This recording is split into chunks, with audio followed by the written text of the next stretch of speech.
Hello, welcome to a Yesshift news desk edition. Catching up on news of the past month, and there's been some really recent things pertaining to Yes and people related to Yes, and the world of Prague. So there's a lot to go over. Now, for this episode, and yeah, I know I forgot to play the music, but that's okay.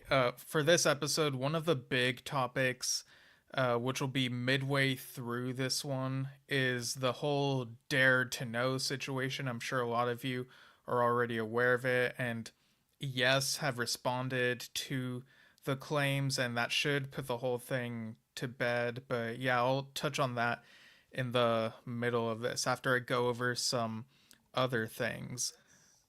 So yeah, we got a lot to talk about. Some releases that have come out or are gonna come out, and there is a recent Stephen Lamb article that actually came out on my birthday a couple weeks ago, funny enough, that has updates on John Anderson's projects and yeah, so a bunch of other stuff.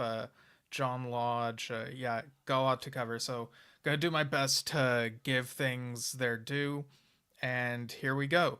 So, something that I forgot to mention, or I'm pretty sure I forgot to mention on the last news desk, was this post. This was pertaining to. I want to get the name of this correct. Yeah, XOXZeno. So this is a project that's been in the work for years, and on the Facebook page, so it's got a band fan page over on Facebook. Uh, yeah, a few weeks ago, posted greetings, the new record, Luminous Voyage, featuring Craig Maher, Billy Sherwood, Patrick Moraz, and Jay Shellen, is almost ready to set sail, but there's been a slight delay due to the mastering to vinyl process, which we want to get right. I'm really excited for everyone to hear it, as it's been a long journey crafting a full record, and I appreciate your patience while we ensure everything sounds perfect. Stay tuned, as we will be releasing it as digital downloads and vinyl for the short term. It's going to be well worth the wait. So, yeah, we'll be keeping out an eye on news about that. And this next bit also happened, I think, toward the end of October. Harry Whitley, who's been playing with Asia, got married. There was a post over on the Original Asia page saying all the members of Original Asia crew and QEDG management would like to wish our very own Harry Whitley and the beautiful Leah an enormous congratulations on the occasion of their wedding, which took place today. That would have been October 29th, I believe.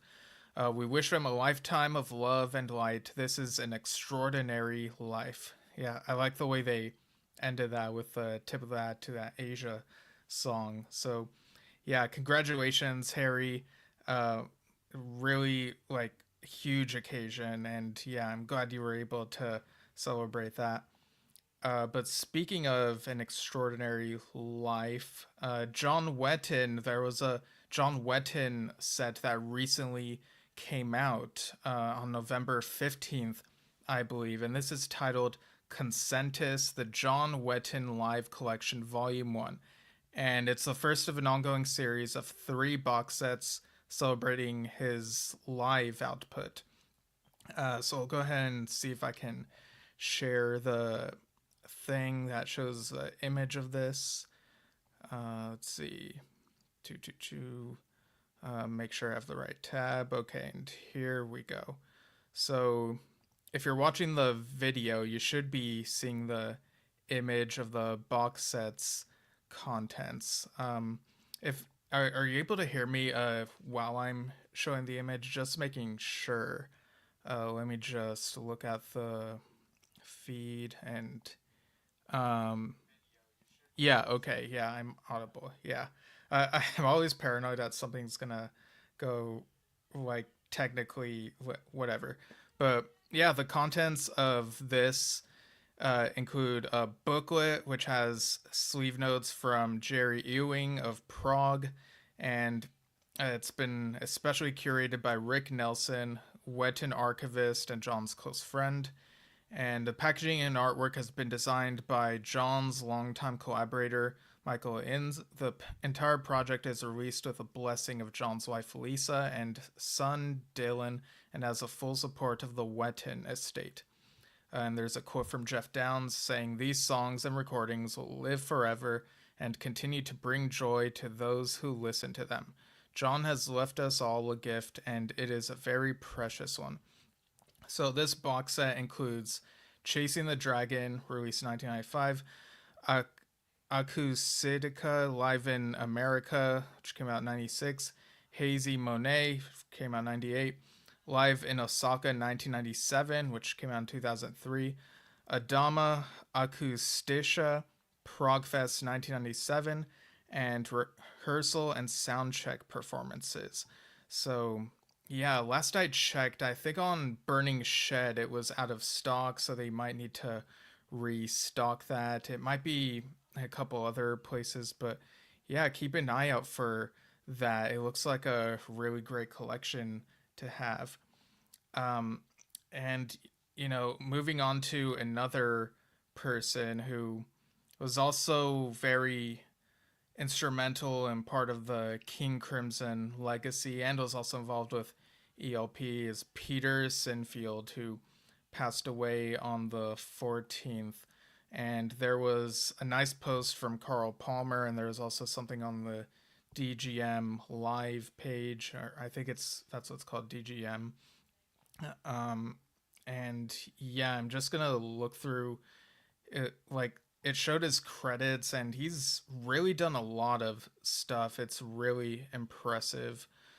Um, okay, so there's a picture of Peter, and I'm just gonna share like his credits. He was on the first few King Crimson, or wrote lyrics, contributed lyrics on the first few King Crimson albums, and so that would include In the Court of the Crimson King, In the Wake of Poseidon, Lizard, and Islands. Um, he also collaborated with Ian MacDonald, providing lyrics for the Birdman Suite for a self-titled album, MacDonald and Giles. Um, let's see. Helped Roxy Music's debut album. Provided lyrics and production for Photos of Ghosts and The World Became the World for Italian group PFM, who were signed to ELP's Manticore label. And his only post Crimson solo album was Still. And in 1974, a year after that, he published a collection of poetry and lyrics, Under the Sky. Apparently, that's really sought after.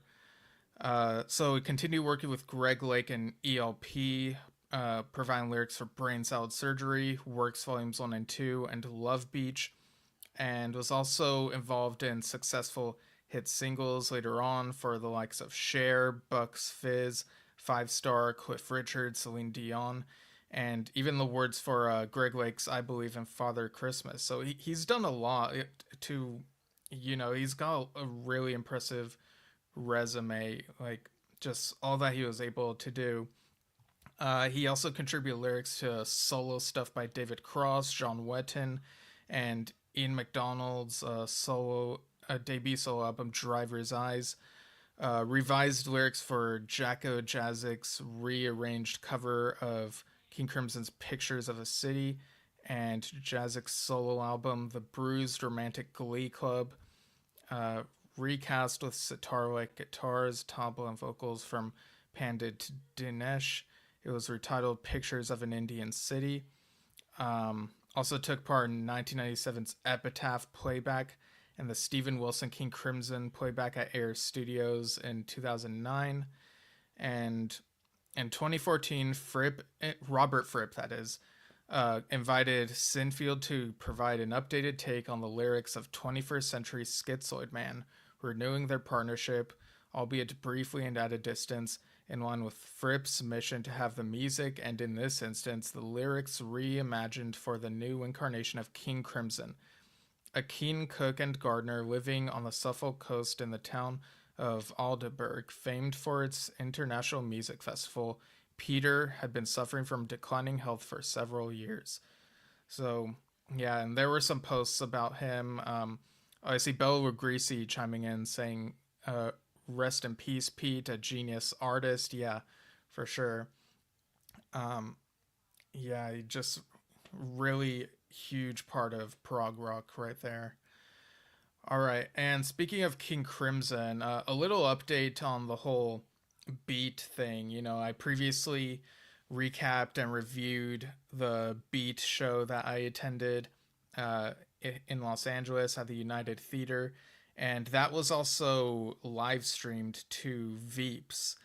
And when I was reviewing, doing my recap, I was kind of going back and forth on whether or not I should watch the Veeps archive, and I think I got it like on either Saturday night or Sunday night. I rented it on there and have it for a week. And yeah, I'm glad that I watched it because I got to see the different angles and up close angles of each of the musicians performing. And during the intermission, there was also footage, like behind the scenes footage, members talking about getting the whole project together. There's rehearsal footage from Anaheim, and talking about availability. After this was something that was just stating since 2019, but then COVID delayed it, and then after that, it was all about availability. Someone would be touring for 18 more months, and schedules would have to align. Tony Levin, of course, played with Peter Gabriel again last year. I got to see one of those concerts, and yeah, interesting that I was able to see him in that context with Gabriel and in this context with Beat.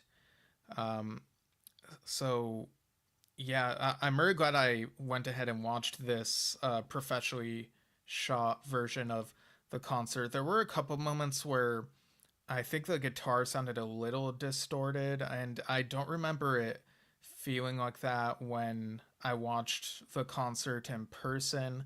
So I don't know if it's just where I was sitting or if it was something about the way the audio was being taken in on the recording. Um, but yeah, I really hope that they give this home media release. It's something that everyone should get to watch.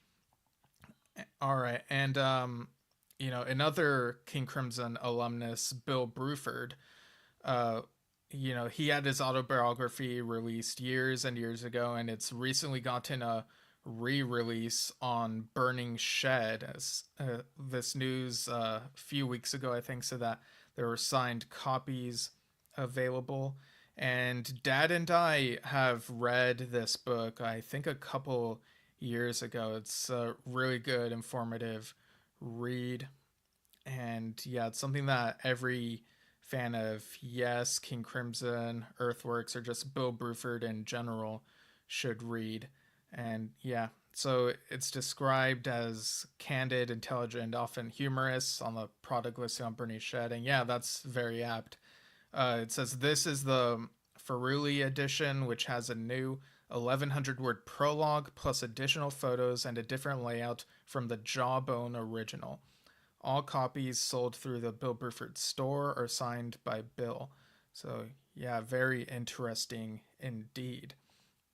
And Bill Bruford, he also was talked about during this recent Rick Wakeman interview. Rick Wakeman was interviewed by Rick Beato, and they got to talking about Fragile at some point, and it was really cool seeing Rick, on the keyboard doing some of the guitar parts on the keys, and he talked about how Bill Bruford really wanted the organ solo on Roundabout, and he complimented Bill and talking about how great he is. Um, and yeah, Rick also talked about this interview was like an hour and a half, but it was very much worth watching. It's up on YouTube. Rick Wakeman and Rick Beato. So double the Ricks, I guess you could say. Even talked about the difference in mixing with David Bowie and mixing with Yes, mixing the music. So it's a really cool interview, and Speaking of Fragile, just a reminder that Fragile Outtakes is coming out for Record Store Day, or from Record Store Day, one of those. It comes out November 29th. Let me just present the image of it. I think this is the only image of it that there is of how it looks. Um, okay, it's this one. Yeah. So, just as a reminder, this includes Roundabout, Early Rough Mix, All Fighters Past from a Steven Wilson mix. We have Heaven, full version, Steven Wilson mix. South Side of the Sky, early take. 5% for Nothing, alternate version. Long Distance Runaround and the Fish. Mood for Another Day. I'm not sure if that's what it's actually titled, like if that's a different version or if it's just maybe a typo. But I guess someone who gets this, whoever gets this first, let everyone know. Harv the Sunrise, alternate version. So yeah, might be an interesting collector's item there.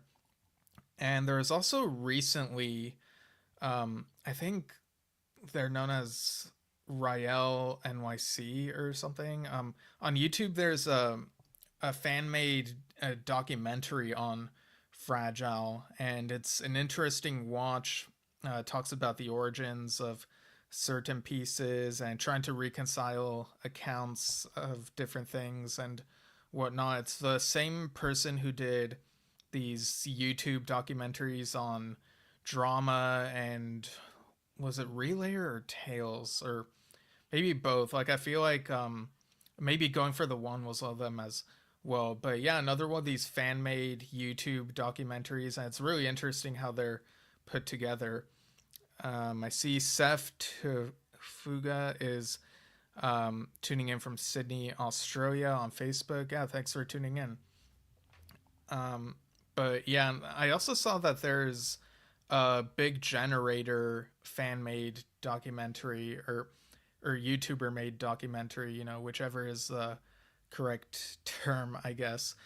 This one visually, like the footage and pictures are included are made to look dark. I don't know if that's due to um, trying to get around using certain images and footage or if it's a stylistic thing. It's it's not the sort of style I would tend to go for, but the narration provides interesting factual information, and the approach is kind of different from the other uh, YouTube documentary where it talks about what else was going on in the 80s and the trends and certain releases that were going on, what Rush was up to, what some other artists were up to.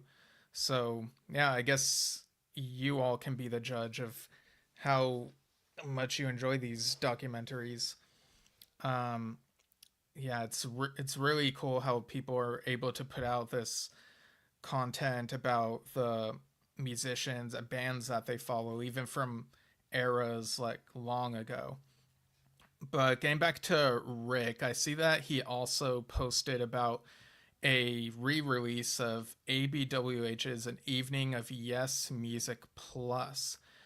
For some reason, I feel like maybe there was another re-release a couple years ago, or maybe it was just a studio album. I'm not really sure, but yeah, I do remember a while ago, um, long before that would have happened, back in 2007. I remember when Voiceprint released the DVD of this, and Dad and I got our copies, and it just really made a huge impression on me, that concert.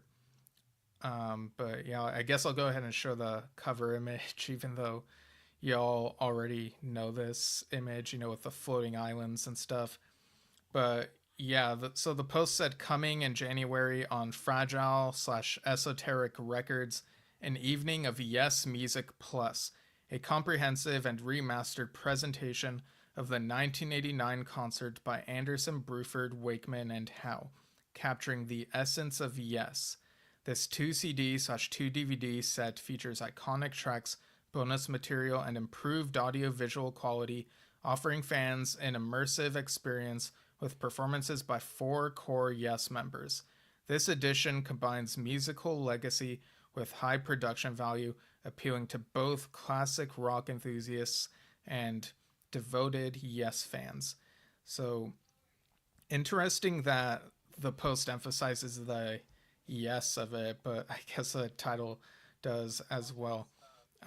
There is a recent Roger Dean and Freya Dean Q&A, or I guess it would have been toward the end of last month, but where he was asked what it was like working on the ABWH album cover, for the studio album, The Blue Desert.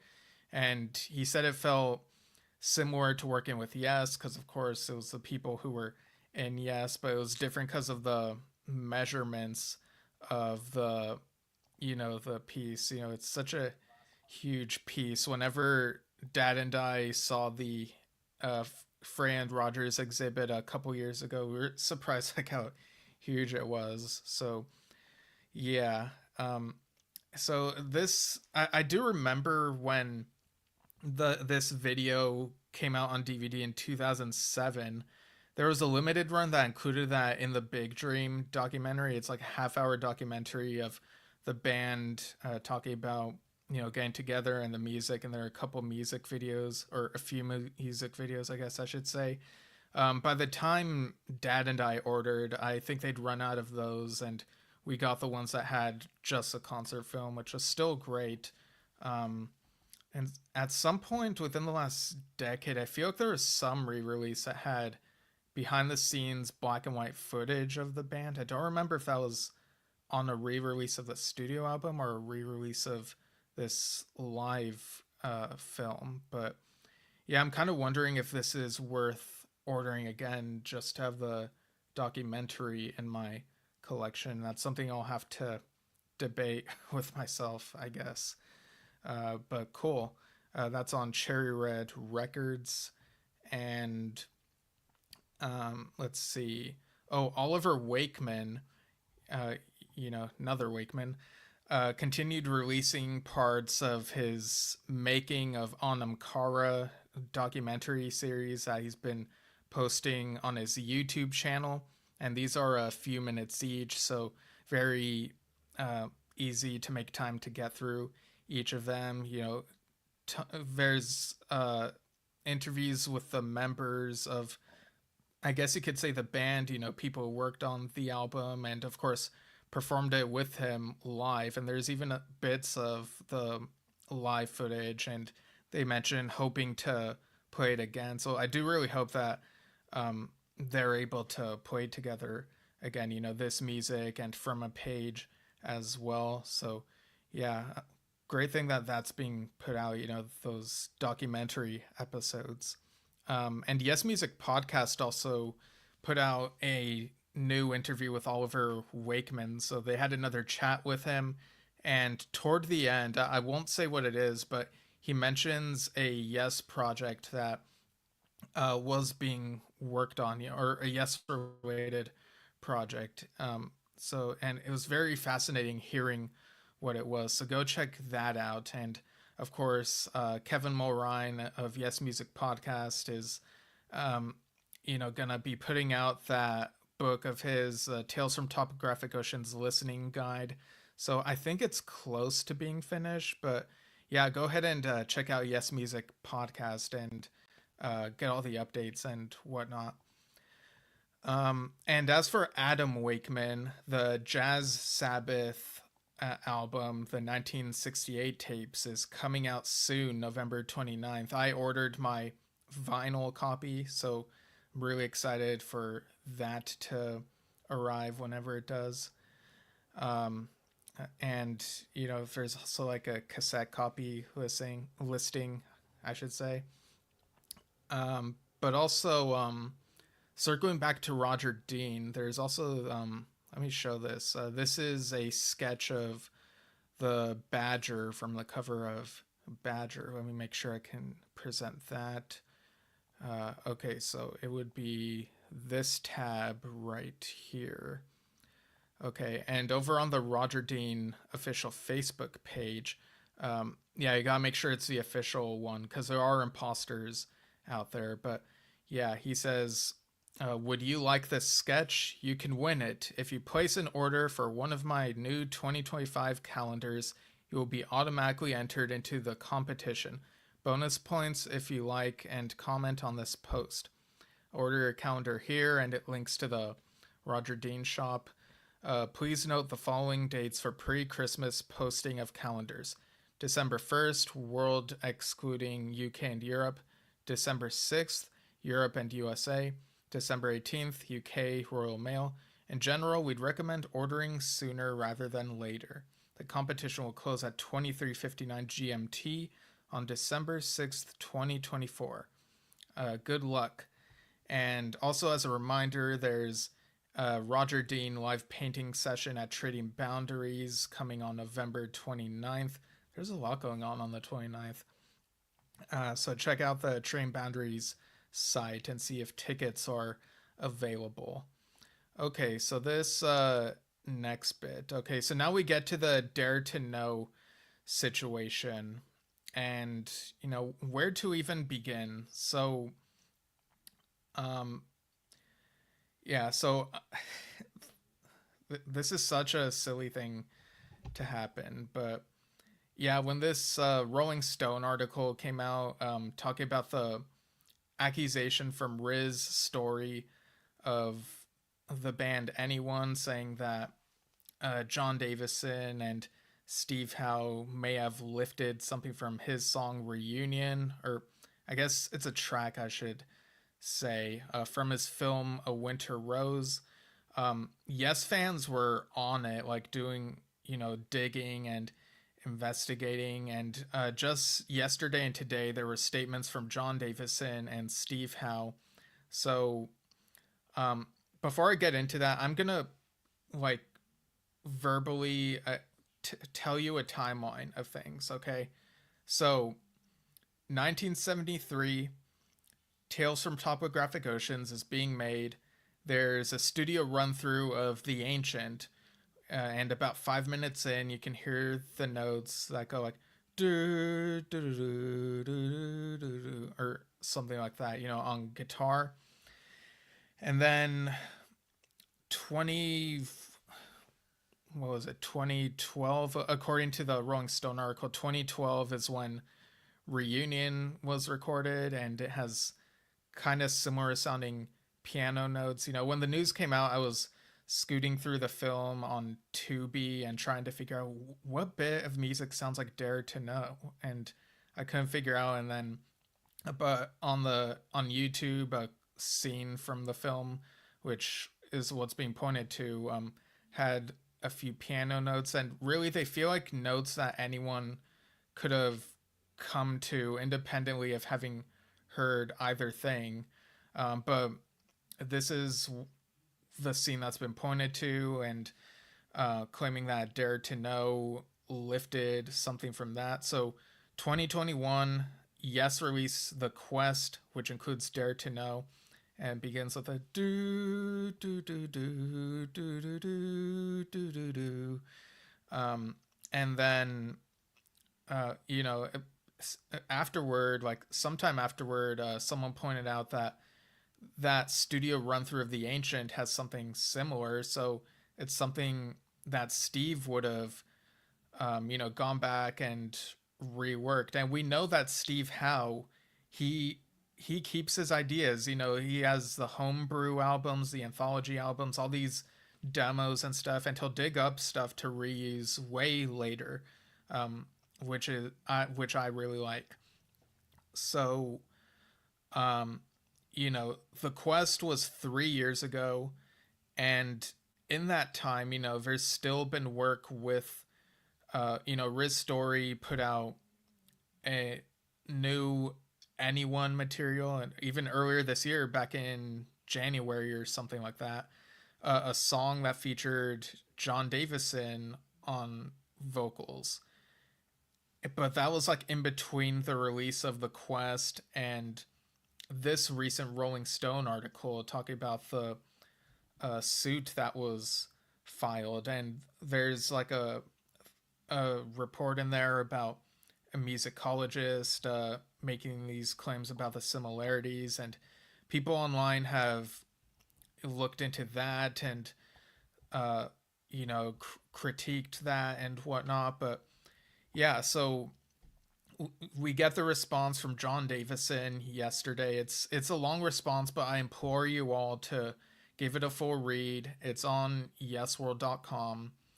And then today we get the post from Steve Howe, where he mentions the ancient connection and even links to a SoundCloud post by a user called Ox Phoenix, who makes a comparison in this 12-minute clip, putting the bits of the ancient studio run through and Dare to Know on top of each other, those few notes. Um, and yeah, part of the accusation against Yes is this idea that John Davison would have, this is such a silly accusation, would have lifted those few notes and let Steve Howe have the sole credit for Dare to Know to cover the tracks. It's a conspiracy or something, which really silly. Like, they're able to come up with their own ideas, and yeah, it's just I don't know what other way to describe it than silly. So Steve Howe put out a statement today. It's on the Yes official page, assuring John Davison did not write Dare to Know. I did, and it was based on a theme I've been developing since 1973. Early versions can easily be found in our demo and studio recordings from the time and on the internet. Some were released on an expanded version of Tales from Topographic Oceans. So that would have been in 2003, and I have my copy of that. And of course, linked to that a SoundCloud clip that I mentioned, and in the John Davison statement, on Facebook, he has a short version. He describes as uh, the abridged version, and the Gates of Delirium version is this longer version. Um, so in this statement, he mentions that he has not watched the movie A Winter Rose because like he'd seen the trailer, but he did not watch this film because he was really put off by the content of the first film. And he talks about um, again, I implore you all to read the full statement because I'm kind of giving the Cliff Notes version of this, but it really should be read in full. Let's see. Um, okay, so yeah, I'm just trying to get to the main points in here. Um, Seeing if there's anything I haven't mentioned already. So he mentions the Riz story accusation being a complete fabrication, and let's see. I can also categorically confirm I've never heard this piece of music before the film was released, and the piece of music is called Reunion. I don't know if I mentioned that. Our time as, quote, bandmates, unquote, lasted, or I guess I'm still quoting it, but that's how he puts it in here, lasted only a few months when we were kids. Uh, Contrary to the narrative that has been told by Riz, Taylor, Hawkins, and I were not founding members of his band Anyone. Riz, Taylor, and I met in 1992 when Taylor and I were 20 and 21 and Riz was 26 and formed a band that Riz called Blash Meth. I left before the band became Sylvia with a different lineup, and it was 2001 before Anyone, again with a different lineup, made an album. And so, yeah, so the Rolling Stone article, I think, mentions that Davison is described as a founding member of Anyone. Soon after, our lives began with very different directions. Um, he goes into, mentions Taylor joining Sats Jordan, Lannis Morrison and Foo Fighters, and Davison joining Sky Chris Mary in '93. Um, and then eventually joined Yes, and Riz seemed supportive of Davison being in Yes. But then all this happens, and Davison believes, in the statement saying that maybe Riz is unhappy with how his career has gone and now has, done this. And, it's really concerning. And, it's a friend of Davison, and it's uh, also scrutinizes the uh, musicologist thing in here, I think. But yeah, I feel like I'm not giving this statement its full due, but it's a rather long statement. But again, it's worth reading. But yeah, it includes two appendices that include, their evidence and their response that they did not steal the bit of Dare to Know that's being pointed to here, and also mentioning the ancient connection. Um, and he mentions communications with Riz about Riz being excited about him being in Yes, but now looking back in hindsight, yeah, it's a whole thing. But um, yeah, and oh, I see that also includes Steve Howe's statement that I mentioned earlier now on this page. So this lawsuit, it does not really have legs. It, if anything, the notes would have been derived from the ancient studio run through. We know Steve Howe does this. He has these demos and he works them into things, and sometimes even circles back to working on them for new things. It's stuff that Yes has done with Fly From Here. Um, and yeah, fans have made comparisons to the Ice Bridge situation, but as is mentioned in the statement as well, that was a different situation. It was an accidental mistake. Jeff Downs thinking that one of the demo tapes in his possession was one of his when it was actually Francis Monkman's, and then the two of them resolved that and they gave Francis Monkman credit. But Yes fans, they read this news, and the ones who are very against the current incarnation of the band, they use this as fuel to point fingers at the band and be without doing their research or due diligence, reading statements, um, and even in the comments that I've seen, you have this full statement from John Davison that's very comprehensive and has all the info you need, and you have comments saying, "Wait, what happened?" And it's like, well, read the article, I would say. And you also have, another uh, person saying, can you give us the short version? And it's like the Facebook post has a short version, and the website has the full version, and you have all the info that you need. Like, if it's there, if you need it, it feels like there's no winning with some people.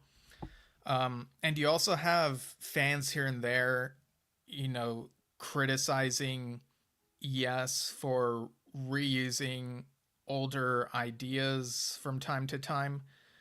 But in my opinion, like, it works. When they pull from their own archives and rework them for much later stuff, like, they're able to create something great. And this is something that John Anderson does as well. In Thousand Hands, bits of True, maybe some other projects, and it's a good, like, I don't see anything wrong with that. I'm a lyricist.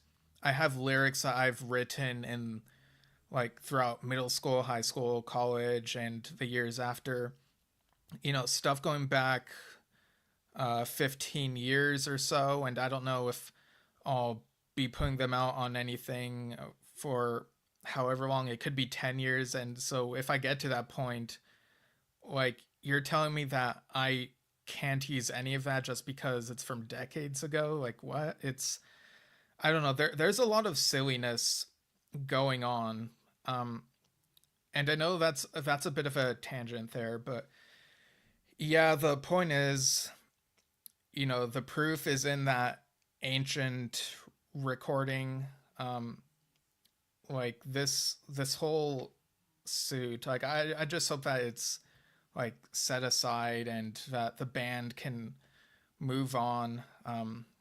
And Dad also put it earlier or maybe yesterday that this will, you know, we support John Davison and yes in this, and he said that this will be a blip on John Davison's overall journey. And yeah, I hope that it's not too frustrating having to go through this. Like, yeah, it might feel hurtful at the moment, but I hope that they're able to get past this, and you know they have all the stuff they need to prove that there are no legs to this thing, you know.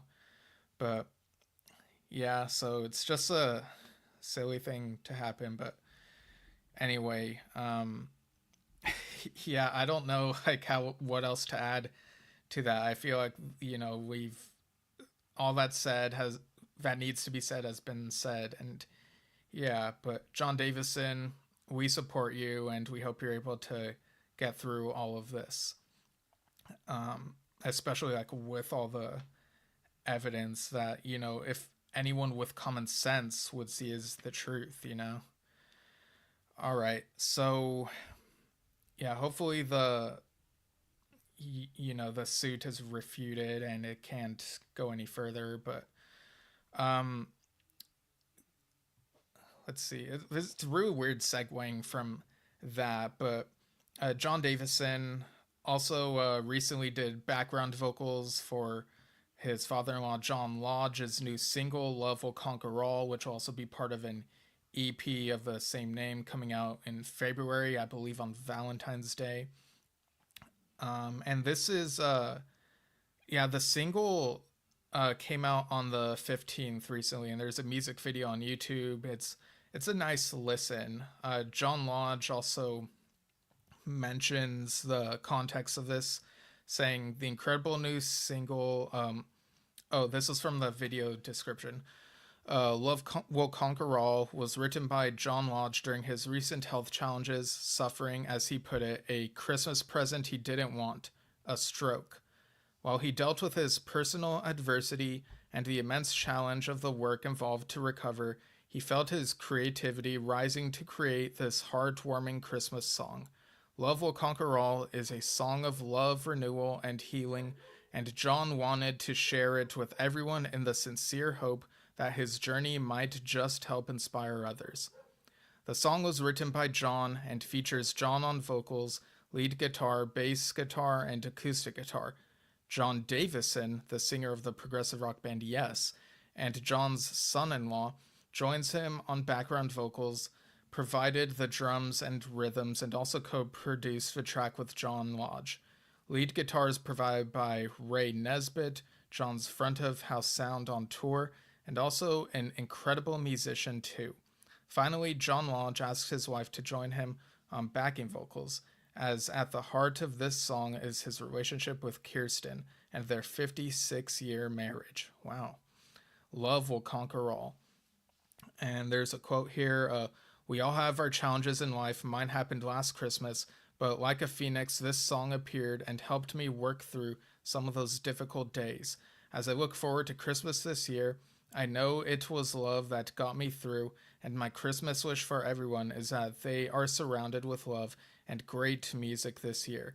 The song will be released on November 15th to all streaming services and will also be available as an instant gratification song from the accompanying EP Love Will Conquer All, out on February 14th, 2025.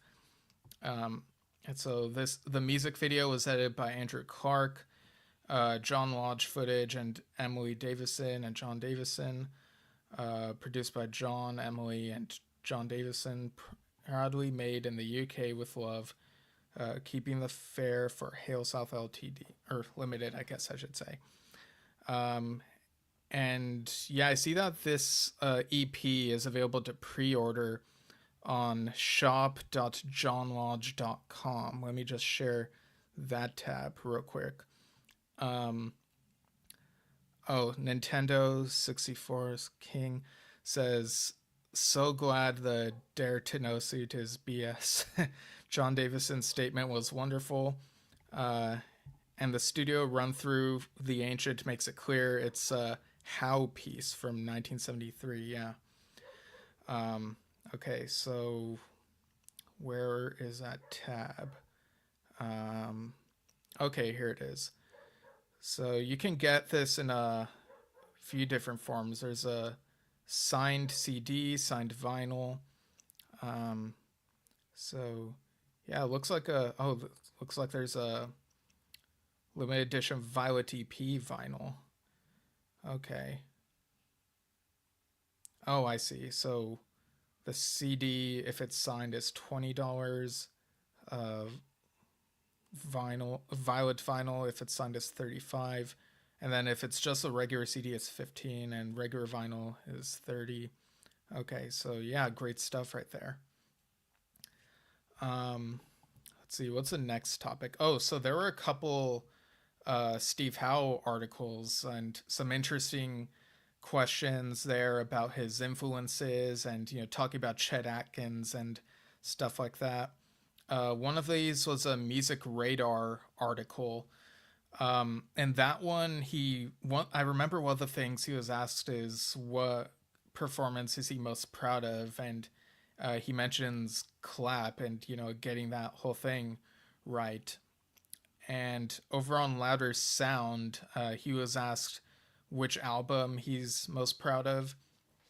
And I mean, I guess it's no surprise. And there's other stuff on the interview that's might be more surprising, like really cool bits of Steve Howe trivia stuff. But he mentions Close to the Edge because, of course, it's a major milestone in prog rock, as we all know. But yeah, and he does mention, maybe in that same article, that Tormato has bits that he kind of regrets, but he must have gotten something right along the way. And yeah, among us fans, we've had some discourse about Tormato. It's a quirky album. Some people enjoy it, some not really, but yeah, it got kind of a resurgence thanks to Kevin Mulrine's book on it a year ago. Um, let's. Oh, Nintendo says, funny that the EP shares a name with that Yes song from the Yes Years box set. Yeah, it did remind me of that, although that song is titled Love Conquers All, and this one's titled Love Will Conquer All. A thin distinction, I know, but, you know. Um, okay, so. Oh, and Steve Howe also chatted about Guitarscape in the latest issue of Total Guitar. So, Dad and I reviewed that album not too long ago. I think in September, if I'm not mistaken.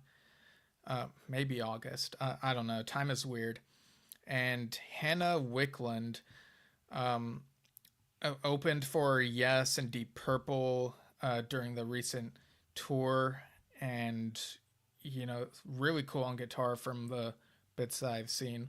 But in this louder or not louder, a Guitar World article, Hannah says Steve Howe is such a creative guitar player. It was fun checking out all his gear. He really made the case to me for the guitar stand.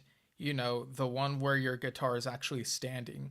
It allows you to move over and play something else quickly. Yeah, so that's very cool right there. All right, so now moving on to John Anderson. As I mentioned earlier, there were updates on some of his ongoing projects in a recent article by Stephen Lamb. And, Stephen Lamb, author um, of the recent 90125 book. Yeah. So regarding the musical that he's been working on since like maybe the 80s or 79 at the earliest, I think, Chagall. So John is quoted as saying, so they're talking about doing a rendition of it next spring. They said to wait until we get to Broadway, and I said, I don't think so. There are so many things going on Broadway. Why don't we just try to do it in Boston? And yeah, I think he might have mentioned this when Dad and I interviewed him last month, and talking about Kelsey Grammer being involved in it. He also provided an update on Zamran, which is the sequel to Elias, and Opus Opus. But it seems those two things are maybe merging into one thing. Um, he listened to one of them on a morning walk, and he says, I think this is in reference to Zamran, saying, I know it sounds crazy, but at the moment it's over 3 hours long. I'm very lucky to work with an Irish video maker, Michael Byrne, who might take into something with a multimedia slant. He's actually done many of my songs in video, and people seem to like his work. That's good for this project, which has worked out to be a piece with long form musical and lyrical ideas. It's about the Earth Mother and how we can wake up and dream better, whereas Elias was definitely a storytelling operation. It was Zamran, and now it's all part of another project, Opus Opus. It's all crashing together. Yeah, so that's interesting how the two projects are merging. I remember a while ago, John said Zamran was like 4 hours or longer, or something like that. So yeah, it's something I guess is like ever evolving. Regarding 1000 Hands Chapter 2, this article says that Volume 2 might still be some way off. John says he's still in touch with Michael Franklin, the producer, whom we've actually had on our show a couple times. So John is quoted as saying that Michael came up with some more ideas. I sent him some more ideas. I even started singing in Chinese to develop one. It's true, believe me, I sounded terrible. But apparently, the follow up to the Anderson Stolt album, Invention of Knowledge, might be coming soon. So he's quoted as saying, I love that album, but it wasn't the right time for that kind of music to be successful, I think. Whenever I listen to it, I think it's really good. We're looking at a follow up for next year. All right, so potentially 2025, another Anderson Stolt album. I wonder what he means by releasing it. The first one at the time was the wrong time. For me, I mean, I know I came to the album a year after its release, but it felt like the right time for me with all the rough stuff I was going to, and needing that to like help me out. Nintendo 64's King says hoping Zamran will get a release soon. I suppose he's up for adapting things. Any updates on new Circa? Oh, I actually don't know. I think there was an update a while ago that maybe they were working on something, but yeah, I might have to look into that. But yeah, I vaguely remember maybe a year or more ago, I thought I read something saying that they were working on another album, but I don't know for sure at the moment. Um, but yeah, closing out that article, John was also asked about his autobiography, and he said, the publishers asked me to do a second section from the part that I died in 2008 onwards. I started sketching it out, but over this period of touring, it's fallen away a bit. It's not that I lost interest in it, I just think I couldn't put it together in my mind. Jane said, well, I remember this and that. I said, great, can you help me? She said, no, I don't want to get involved. So we're a bit stuck. So interesting. I could imagine maybe it's tough getting into like the thick of it in certain parts of life.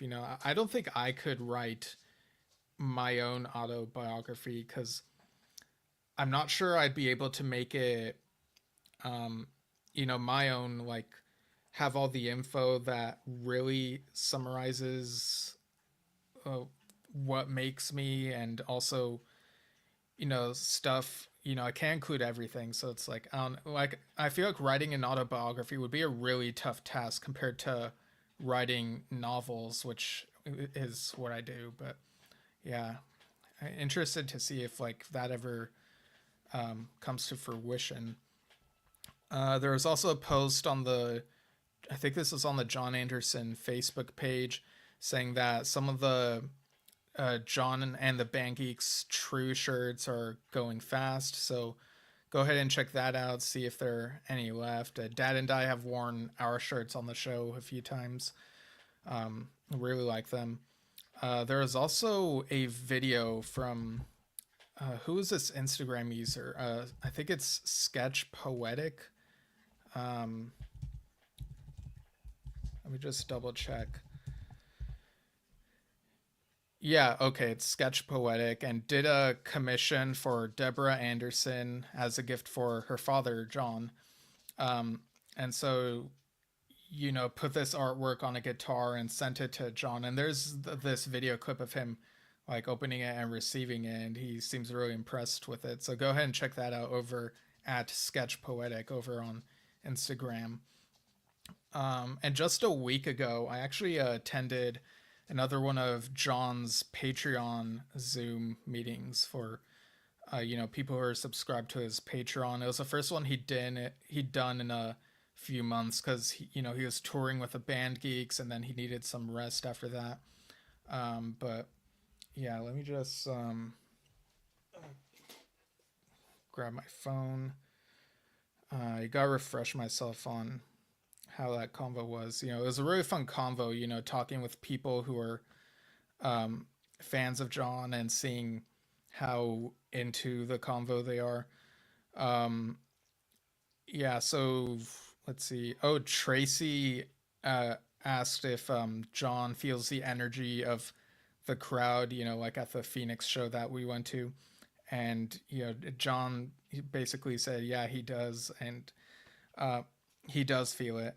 And there were instances where he sang bits of songs. He sang the chorus of Survival, a bit of I've Seen All Good People, and uh, I think also while he was talking about Wondrous Stories, Build Me an Ocean, Stay of Independence. So you get fun stuff like that during these Patreon things. Someone will mention a song and then he'll try singing it. Um, let's see.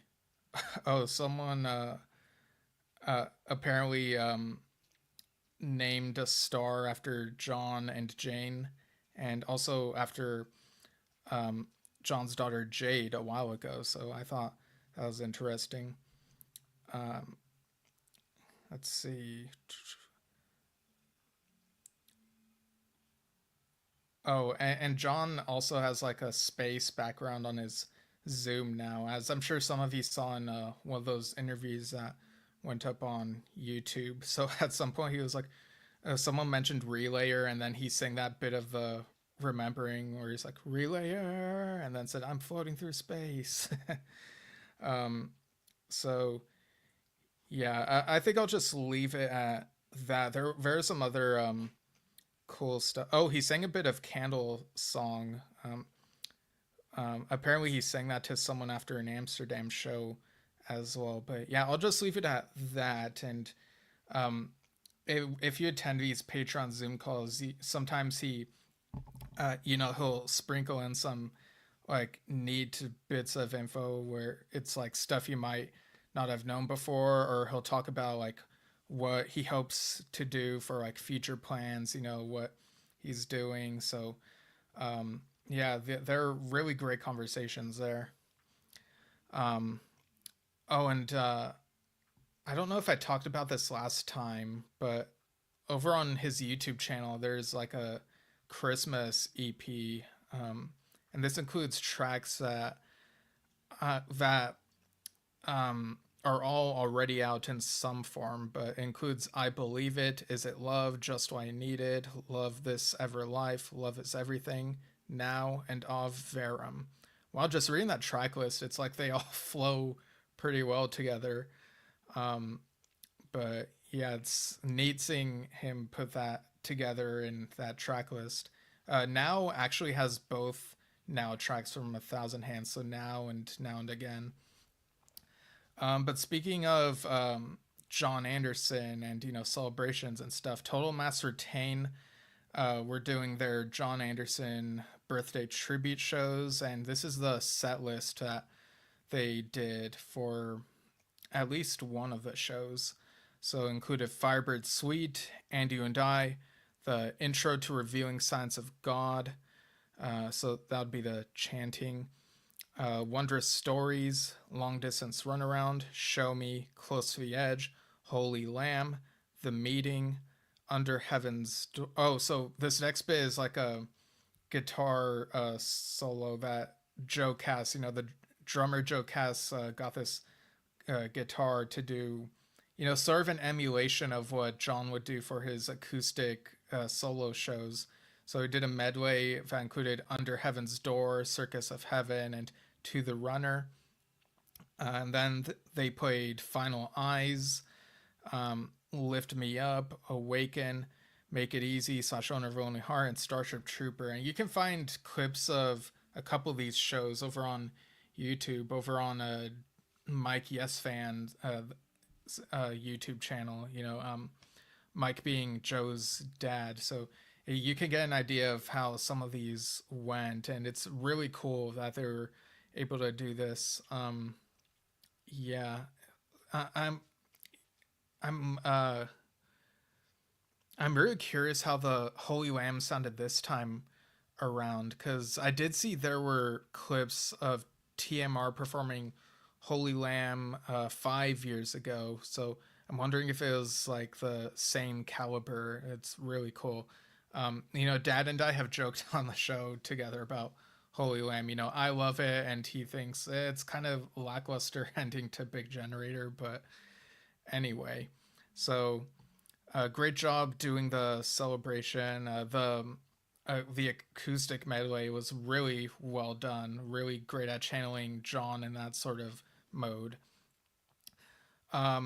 Also, want to mention that close to the Yes USA, the Texas-based Yes tribute band, are having another show that they've made a Facebook event for. This is happening in March, I believe. March 14th, 2025, at Tollbirds Texas Chili Parlor. And this will also include Clockwork Angels, which is a tribute to Rush.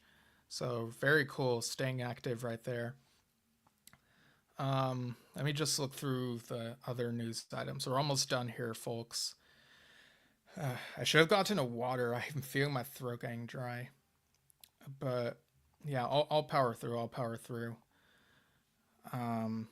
But yeah, another thing that happened recently is the release of this limited edition Relayer hardcover book.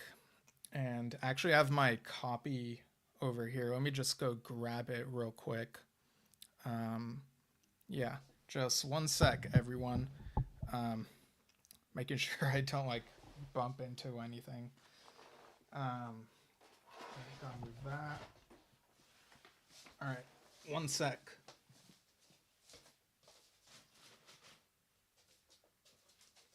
All right, so for those watching the video, okay, so here's how it looks. It's a hardcover book, and the layout is pretty good. I haven't read the text itself. I need to make time for it. I'll do a more post-reading review for the Relayer episode Dad and I are going to put out in the near future. But yeah, you got this background. I think that's a throwback to the tour books of around that time, like mid-70s. Oh, this is a neat photo. Yeah, you guys see these up close. But there are some photos that were in the Close to the Edge 50th anniversary tour book, because this isn't a book that's all about Relayer, from what I understand. It's the book that was designed for the Relayer album series tour that never was. And so it's gotten a slight update. The introduction mentions the change of circumstances, but doesn't go too in depth about it. But yeah, so I did see the Gottlieb brothers were commenting on Forgotten Yesterday's post about this, saying that they want people to know what they are getting, because on the Yes official store, I just saw it and just clicked buy immediately. I think it was maybe they've lowered the price a little bit, but I think it's 100 right now. Um, or maybe they haven't. I don't know. But I'll go ahead and share the tab in a moment. There are actually a few other relayer related items on there. So let me just share that. But yeah, really cool seeing that the Gottlieb brothers were on it, making sure that people know what they're getting before they buy it. Um, okay, here it is. So right here, there's the limited edition Relayer hardcover book, $100 in the U.S. Black Viper Relayer 50th Anniversary T-shirt, $45. Relayer 50th Anniversary acrylic ornament, $15. So maybe something for the holidays if you're decorating. And the silver tie-dye Relayer logo T-shirt, $45. Interesting. So I'm thinking that the release of this book might point to, just reinforcing that the Relayer album series tour is probably not happening, at least not anytime soon. Um, but, it is what it is. I'm glad that we've been through all of that, so it's whatever now. But I am glad that the work that they put into the book for that tour that never was is still getting its due and put out, so that people, so that their efforts are not for naught. So yeah, I'll get through this book once I have time. It's just been such a busy couple of weeks recently. But another album turning 50 tomorrow actually is The Lamb Lies Down on Broadway. And Dad will actually be doing his tribute, drumming along to songs from that Genesis album, the final one to feature Peter Gabriel. It's a concept album, um, huge part of prog rock history. Um, and there's also this news of a 50th anniversary and super deluxe edition of the album. Let me just show the image of that. Um, or no, it's not that one. Okay, here we go. Yeah, get a look at that right there. Right. So this includes a 60-page coffee table style book with liner notes from journalist Alexis Petridis, however it's pronounced, who interviewed all 5 band members to tell the story of the album from the writing sessions to live performances, which is believed to be the only time this has happened since its original release. The book also features images from Armando Gallo, Richard Haynes, and other noted photographers, and the set also includes a replica 1975 tour program, ticket, and poster. There are 3 never before seen released demos from legendary Headley Grange session, included as part of a digital download card with the full audio from the set. For the first time, the full live show, The Lamb Lies Down on Broadway, live at the Shrine Auditorium from January 24th, 1975, including the encore tracks, is released in its entirety. It is remastered and includes 2 encore tracks, Watcher of the Skies and The Musical Box.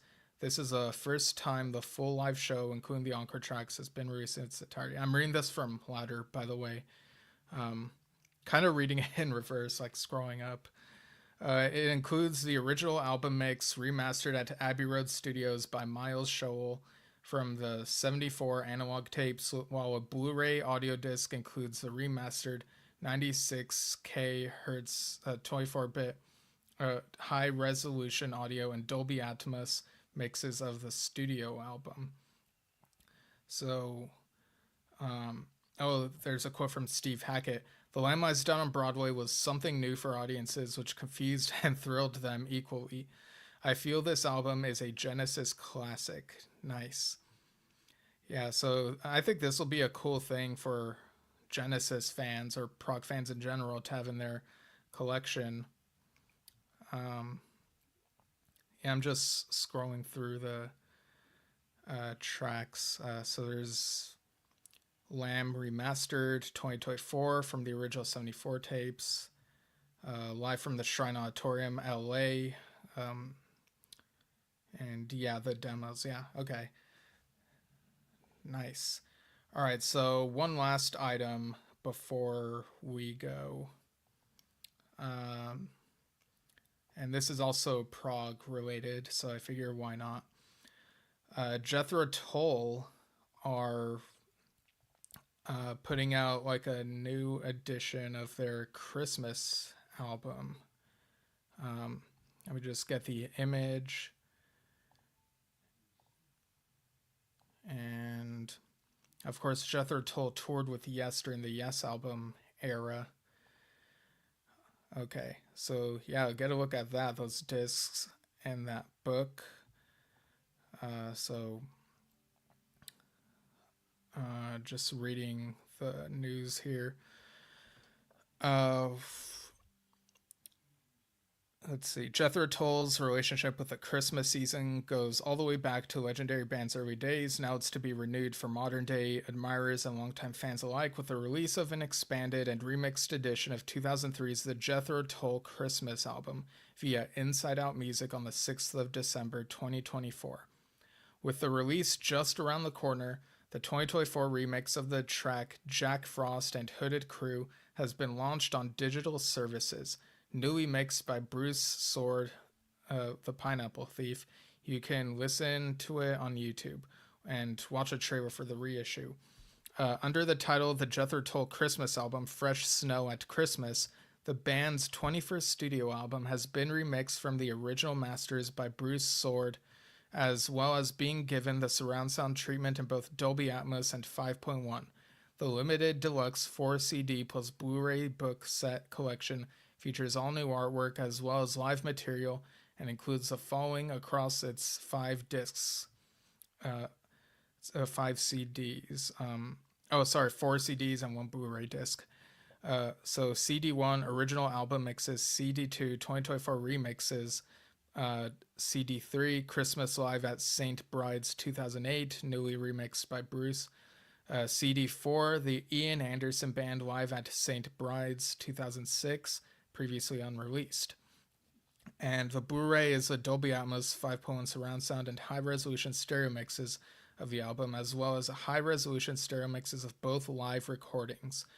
As well as this, the album will be released on vinyl for the very first time as a gatefold 180G 2LP featuring the 2024 remixes. Pre-orders are available now at... Let me check the link for this. Okay, so it's on Inside Out, Bandcamp, and a few other places. All right, cool. So I think that's it for the news this time around. Let's see. I kind of want to see if I can see if there's been any Circa update, but yeah, I don't know, but yeah, I'm trying to check on Henry Potts' site, Belndege Zoo, but yeah, check out that page and see if it sees anything. Also, a reminder that tomorrow is the release of Dave Kersner's album It, A Celebration of the Lamb was done on Broadway. And Dad and I interviewed him a week ago about this, and we'll repost the interview tomorrow. But yeah, go ahead and check that out. And there are people like Billy Sherwood and a bunch of other people on there. So really cool. All right, so that's it for Yes members related prog news this time around. And we'll be back sometime soon to talk Relayer and I think something else. I'm trying to remember what else there is that we have in the works, but yeah, we'll be back. There might be a little bit of a break, so we'll see if we put out the episode on Relayer next week, or maybe it'll come after next weekend. Like we'll see what we can do. But yeah, thanks for tuning in, everyone, to Yesshift, and we'll see you all soon.